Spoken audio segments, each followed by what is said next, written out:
Le début de l'examen des boîtes noires du Boeing de Sharm el-Sheikh. Même si les discours officiels le démentent, les experts français sont un peu frustrés, voire inquiets, car l'analyse des bandes sera effectuée sous l'entier contrôle des autorités égyptiennes. Or, les procédures ne sont pas tout à fait les mêmes. En France, le contrôle des manipulations est systématique. Nicolas Châteauneuf, Joseph Bachtik.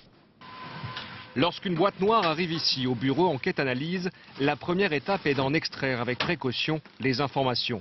Celles-ci sont contenues sur puces électroniques ou bandes magnétiques, protégées dans une coque blindée. Pour ne pas endommager la bande magnétique qui est assez fragile, il faut effectivement travailler avec délicatesse et prendre des outils qui ne risqueraient pas de l'endommager.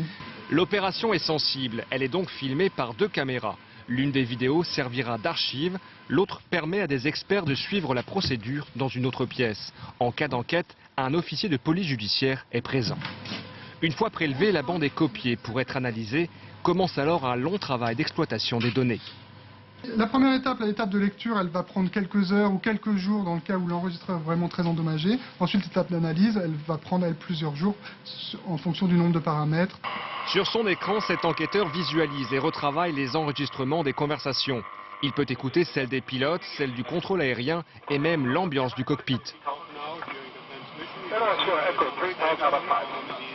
Par l'intermédiaire d'un microphone qu'on appelle un microphone d'ambiance, on va pouvoir écouter indifféremment toutes les voix, mais également les bruits, les alarmes, tout ce qui se passe dans l'ambiance du poste de pilotage. En parallèle, un autre enquêteur traite les paramètres de vol, altitude, cap, régime moteur, tout est là, seconde après seconde. Au final, si cela est nécessaire, une simulation de vol peut être reproduite sur ordinateur. Quant à la bande originale, celle contenue dans la boîte noire, elle est entreposée à l'abri dans un coffre-fort à double porte, dont le code est changé toutes les semaines.